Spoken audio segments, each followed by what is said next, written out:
Hello friends, मैं स्वागत करता हूं सभी का अपने online YouTube channel ambition academy पर। और आज हम डिस्कस करेंगे रीजनिंग के एक और बेहतरीन टॉपिक डाइस। डाइस मतलब पासा। जो डाइस होते हैं वो दो तरीक़ा के होते हैं, स्टैंडर्ड डाइस जैसे मानक पासा, और एक नॉन स्टैंडर्ड डाइस जो सामान्य पासा। नॉन स्टैंडर्ड डाइस या जनरल डाइस एक ही बात होती है। अब स्टैंडर्ड डाइस का नाम सुन के ऐसा लगता होगा स्टैंडर्ड मतलब जो पता नहीं कहीं बाहर से आया है क्या कोई डाइस। नहीं, स्टैंडर्ड मतलब जो हमने देखा है, जिसको हम जानते हैं। चाहे महाभारत काल में सुना हो, चाहे ये आजकल जो गेम खेलते हैं बच्चे लूडो के नाम से वो है, ठीक है, वो मोबाइल पे भी या वैसे भी जो खेलते हैं तो उसे जो पासा यूज़ करते हैं वो डाइस ही होती हैं, ठीक है। तो वही डाइस है स्टैंडर्ड डाइस। स्टैंडर्ड डाइस की पहचान क्या होती है कि जो स्टैंडर्ड डाइस है, देखो डाइस के 6 सरफेस होते हैं, 6 सरफेसेस, 6 सतह होते हैं मतलब, और उनमें हर एक पर एक नंबर रहता है 1 2 3 4 5 6 तक ऐसे, ठीक है। तो जो स्टैंडर्ड डाइस होती है वो जैसे मैंने यहाँ मेंशन की है, तो स्टैंडर्ड डाइस होती है अगर उसके टॉप पर, अगर उसके टॉप सरफेस पर 1 है तो उसके बॉटम पर जो बिल्कुल अपोजिट है, अपोजिट वाला है, उस पर क्या रहेगा 6, ठीक है। अगर यहाँ 2 है तो यहाँ मिलेगा 5, और अगर 3 है तो यहाँ 4। ये स्टैंडर्ड डाइस में एक दूसरे के अपोजिट होते हैं, देखो। और इसकी पहचान क्या रहती है, इसके एक पॉइंट लिख सकते हैं, द सम ऑफ अपोजिट, ठीक है, अपोजिट सरफेसेस इज 7, ठीक है। स्टैंडर्ड डाइस की आप डेफिनेशन समझ लें या उसकी पहचान समझ लें, the sum of opposite surfaces is 7, जो स्टैंडर्ड डाइस की होती है, ठीक है। तो स्टैंडर्ड डाइस आप देखेंगे, मैं नॉर्मली अगर बात करता हूं तो मैं आपके सामने एक डस्टर लिया है, ठीक है, मैंने मेंशन किया यहाँ पर 1, तो इसका अपोजिट क्या होता है 6, बिल्कुल इसके बैक साइड, तो यहाँ हो जाएगा ये 6। तो होता क्या है, अगर आप एक टाइम में 1 एक को देख रहे हैं, 1 दिखेगा तो डेफिनेटली आपको 6 नहीं दिखेगा, ठीक है। यही इसकी पहचान करना होती है कि स्टैंडर्डाइज और नॉन स्टैंडर्ड में मैं अभी बताऊंगा। और एक सरफेस जो उसके एडजेसेंट साइड्स होती हैं वो 4 रहती हैं, ठीक है। एडजेसेंट मतलब उससे मिली हुई साइड्स। अगर मान लो मैं इसकी बात करता हूँ तो इससे ये साइड भी लगी हुई है, ये भी और नीचे वाली भी। अगर कोई नहीं लगी हुई तो वो उसकी अपोजिट वाली। ऐसा ही सबके साथ होता है, ठीक है। अगर यहाँ 2 है तो यहाँ 5 रहेगा। ये स्टैंडर्डाइज की मैं अभी आपको बता रहा हूँ, क्लियर। जो नॉन स्टैंडर्डाइज होती हैं, जिनको हम सामान्य या जनरल पासा कहते हैं, उसमें ऐसा कुछ नहीं होता है। ये आपको कहीं पहले नहीं मिली होगी देखने को, लेकिन यहाँ मिलेगी। जैसे ही हम डाइस का चैप्टर पढ़ते हैं तो नॉन स्टैंडर्ड जनरल डाइस हमारे सामने आ जाती है। अब अभी मैंने आपको बताया कि जो हमारा नंबर जो हमें नज़र आएगा स्टैंडर्ड डाइस में, उसका अपोजिट नहीं दिखेगा, ठीक है। तो मान लो यहाँ 4 है तो 4 का अपोजिट हमें 3 नज़र नहीं आएगा, ठीक है। 5 है तो इसमें पूरे में 2 नज़र नहीं आएगा, यहाँ 1 है तो 6 नज़र नहीं आएगा। और यहाँ ये नज़र आ रहे हैं, 3 का अपोजिट 4 नहीं आ रहा, 6 का 1 है, 2 का 5। तो ये इसकी पहचान है कि ये स्टैंडर्डाइज है। और आपको पहचान क्या करनी है कि ये चेक कर लेना, यहाँ इन दोनों का सम ये 9 हो रहा है, इन दोनों का सम 5 और इनका सम 6, मतलब किसी का भी सम 7 नहीं बन रहा है। तो मीन्स ये वाले डाइस क्या है, स्टैंडर्डाइज है। यहाँ भी चेक करेंगे, इनका भी 9, इनका 5 और ये 8, ये भी 7 नहीं हो रहा है। इसका मतलब ये दोनों क्या है, स्टैंडर्डाइज के रूप है। यहाँ चेक करते हैं, देखो ये 2 और 5 7, यहीं से पता हो गया कि ये स्टैंडर्डाइज नहीं है। ये 1 और 5 ये ठीक है, ये भी ठीक है, लेकिन ये 7 हो रहा है यहाँ, ठीक है। तो इसका मतलब ये स्टैंडर्डाइज नहीं है। ये इनकी पहचान होती है स्टैंडर्ड और नॉन स्टैंडर्ड की। अब अगर आपको ये पहचान हो जाए कि स्टैंडर्ड और नॉन स्टैंडर्ड है, अगर स्टैंडर्ड है तो आप देखते ही आंसर मानेंगे, उसमें कोई कैलकुलेशन करने की ज़रूरत भी नहीं होगी। आपके सामने एक सिंगल डाइज ही आ जाए, मान लो स्टैंडर्ड डाइज का सिंगल डाइज पे ही क्वेश्चन बन जाता है। यहाँ 4 हो, यहाँ 6 हो, यार ये यहाँ हो जाए ये 5, ठीक है। तो अगर आपसे पूछा जाए बताइए इसमें 4 के अपोजिट क्या है, तो आप इसको बता सकते हैं। आपने चेक किया ना, तो यहाँ 7 बन रहा है, ना यहाँ 7 बन रहा है, ना यहाँ 7 बन रहा है, ठीक है। इसका मतलब ये स्टैंडर्ड है, तो 4 के अपोजिट 3 होगा। अगर 5 की पूछे जाए 2 होगा, 6 के अपोजिट 1 होगा। ठीक है, क्योंकि ये 3 फेस हमें नज़र आ रहे हैं और तीनों का अपोजिट नज़र नहीं आएगा, ये भी क्लियर है। और ये 3D व्यू में हम एक टाइम में मैक्सिमम 3 इसके फेसेस देख सकते हैं किसी भी तरीक़ा से। ठीक है, तो ये है स्टैंडर्डाइज और नॉन स्टैंडर्डाइज की पहचान। चलिए देखते हैं कुछ टाइप्स हैं डाइज की, उसके बारे में अब डिस्कस करते हैं। जैसे no common surface. No common surface मतलब इनमें कोई भी सतह कॉमन नहीं है। अब क्या होगा कि डाइज के 2 रूप हैं। देखो, अगर डाइज हमारे 2 दिखाए जा रहे हैं, 2 डाइज हैं, 3 हैं या मैक्सिमम 4 होते हैं। ठीक है, तो होता क्या है, ये हमारी एक ही डाइज के अलग अलग रूप होते हैं। ऐसे नहीं है कि अगर ये 4 डाइज है तो 4 टाइप्स की होंगी, वही डाइज है, बस उसके अलग अलग सरफेसेस को सामने करके दिखाया जाता है। ठीक है, तो ये नो कॉमन सरफेस मतलब एक डाइज को 2 तरीक़ा से दिखाया गया है और इनमें कोई भी कॉमन नहीं है। यहाँ 6 2 4 है तो यहाँ 1 3 और 5 है। तो ऐसे केस में क्या करते हैं, ये सबसे पहले हम देखते हैं इसको, ये स्टैंडर्डाइज है। ठीक है, चेक करते हैं स्टैंडर्ड है, क्योंकि कहीं भी किसी का भी सम हमारा 7 नहीं बन रहा है। तो इसमें किसी का भी पूछा जाइए तो बताइए 6 के अपोजिट क्या हो जाएगा 1, 2 के अपोजिट क्या हो जाएगा 5, क्लियर, और 4 के अपोजिट 3। किसी के भी बारे में पूछा जाए तो आप आंसर दे देंगे। ये होती है नो कॉमन सरफेस। यहाँ ये 1 कॉमन सरफेस मतलब एक डाइज के जो 2 रूप दिए हैं उसमें से कोई एक कॉमन है, समझ रहे हैं, कोई एक कॉमन है, हमको वो देखना है। देखो यहाँ जैसे 2 6 1 है, यहाँ 5 3 और 2 है, तो हमें कॉमन क्या नज़र आया, कॉमन कौन है 2 कॉमन है। अब इसमें जो ट्रिक लगती है वो समझ लीजिए रामबाण, वो डाइज का रामबाण है। ठीक है, लगभग 80% क्वेश्चन इससे बनते हैं। अगर ये 1 सरफेस कॉमन के आते हैं तो लगभग 80% और क्या उससे ज़्यादा भी यहीं से बन जाते हैं। आपको देखना क्या है, चाहे इस डाइज को ले चाहे इसको ले, जो कॉमन है उसको लिख लिया। मान लो मैं इसको ले रहा हूँ, ये 2 लिख लिया। ठीक है, यहाँ से भी 2 कॉमन है, यहाँ से भी 2 कॉमन है। अब होता क्या है, आप किसी एक वे में चलेंगे, या तो आप क्लॉकवाइज डायरेक्शन में चलेंगे तो इसमें भी क्लॉकवाइज चलेंगे कॉमन से, अगर आप एंटी क्लॉकवाइज चल रहे हैं तो इसमें भी एंटी क्लॉकवाइज चलेंगे। मैंने ये लिया और मैं क्लॉकवाइज में चल रहा हूँ, यहाँ से 2 के बाद मुझे क्या नज़र आया 5 और 5 के बाद 3, इस वाले 2 को लेते हैं, 2 के बाद क्या नज़र आया यहाँ 6 और 6 के बाद क्या नज़र आया 1। अब होता क्या है, ये एक दूसरे के अपोजिट होते हैं। अगर इसमें ये पूछा जाए 3 के अपोजिट क्या है तो आपका आंसर होगा 1, अगर पूछा जाए 5 के अपोजिट क्या है तो आपका आंसर होगा 6 के अपोजिट 5, ये एक दूसरे के अपोजिट है।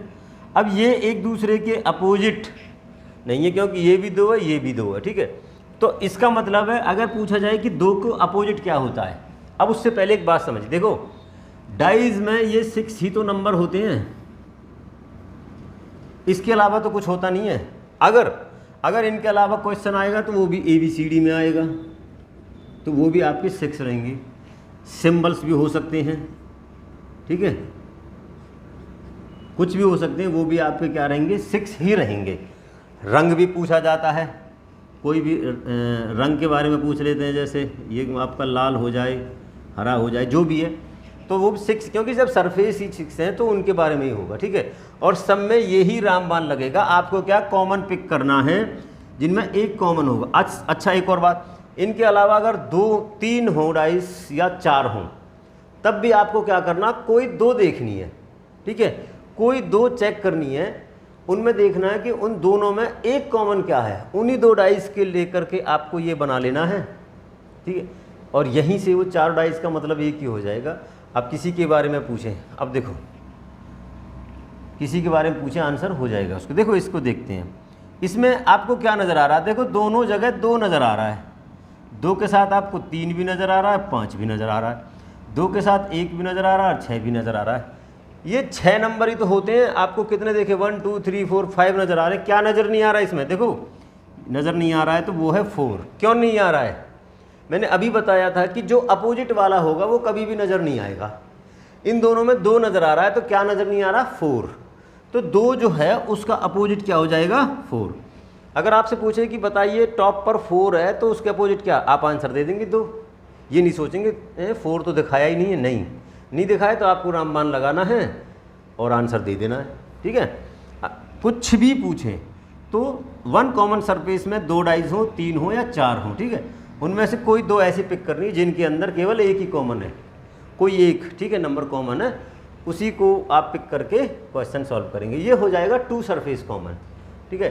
ये 2 सरफेस कॉमन आपको नज़र आ रहा है, यहाँ 1 और 6 और यहाँ 6 और 1 ये दोनों कॉमन है।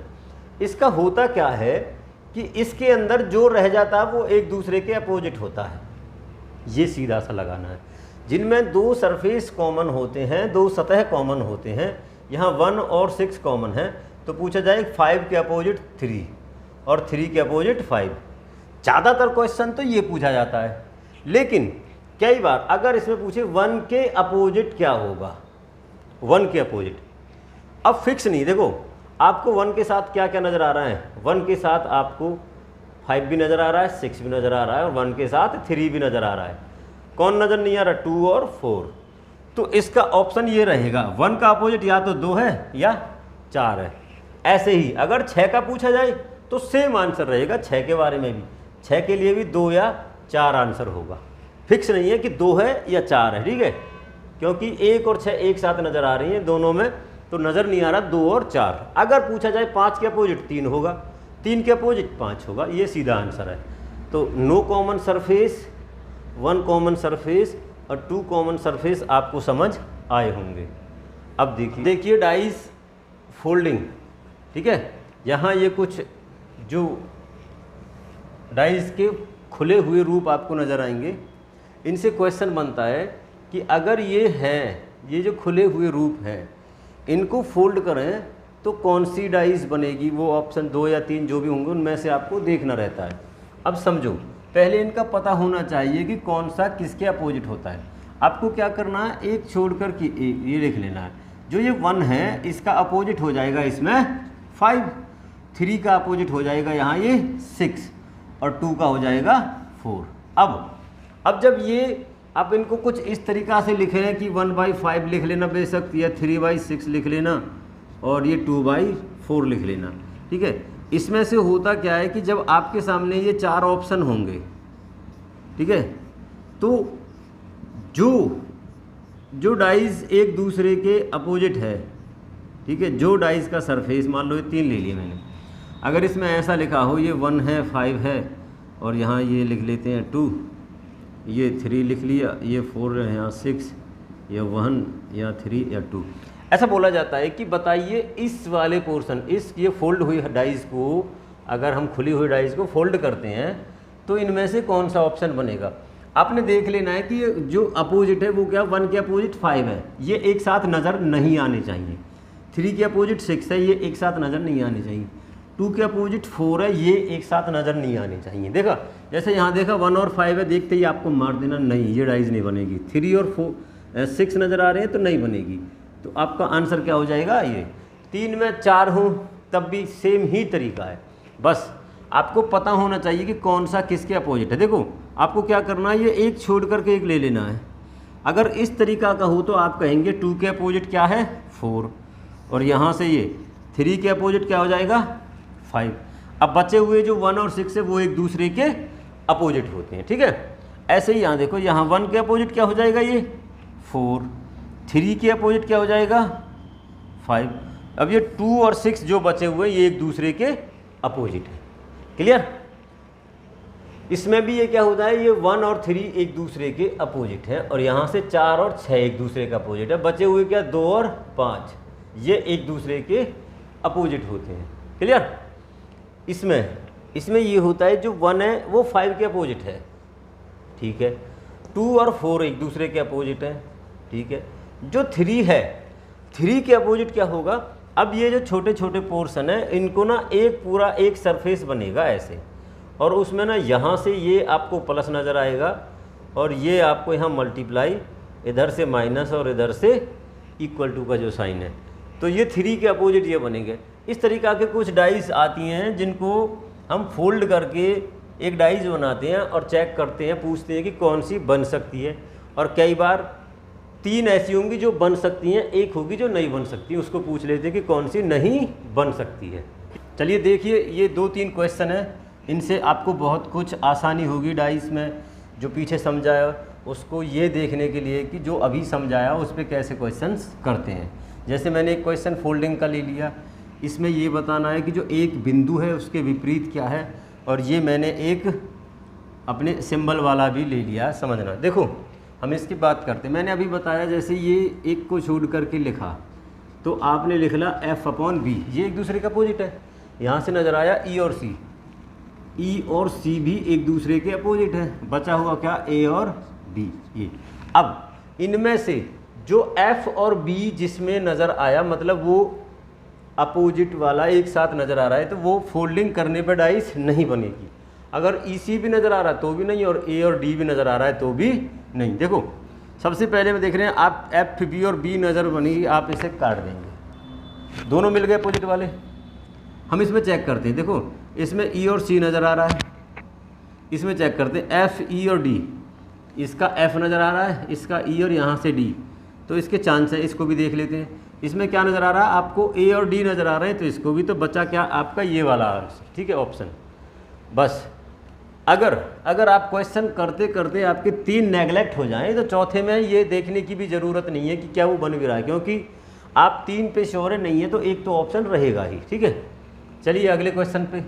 यह पूछा है, यहाँ ये कुछ 3 डाइज हैं और इनमें एक के विपरीत बताना है, ठीक है।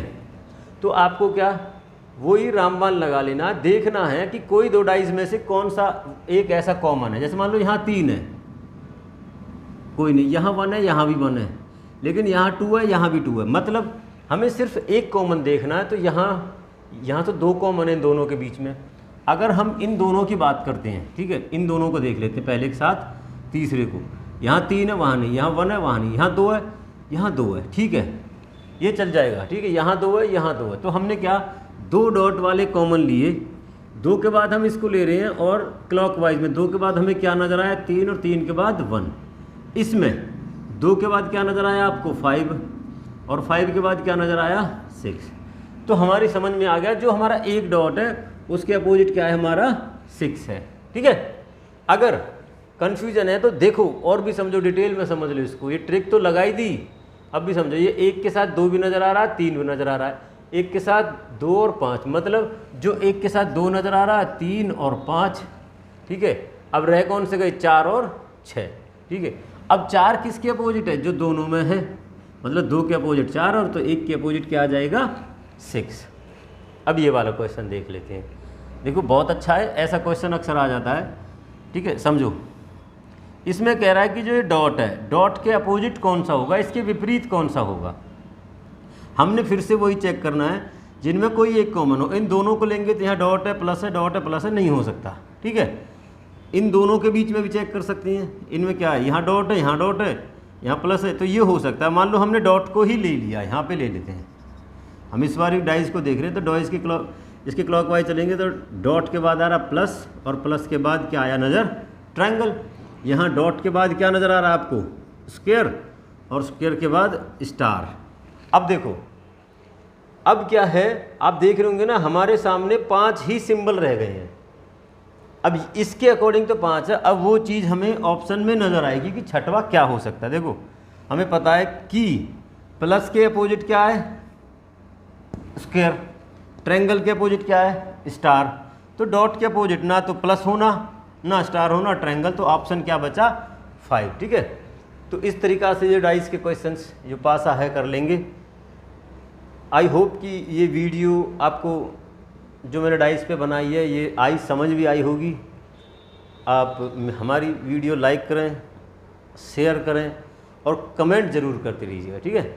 कमेंट से हमको थोड़ा मोटिवेशनल होते हैं हम। अगर कुछ हमें थोड़ा बहुत कुछ गलत रहता है तो आपकी कमेंट्स के ज़रिए उसे हम सुधार भी लेते हैं, ठीक है। और चैनल को सब्सक्राइब भी कीजिएगा।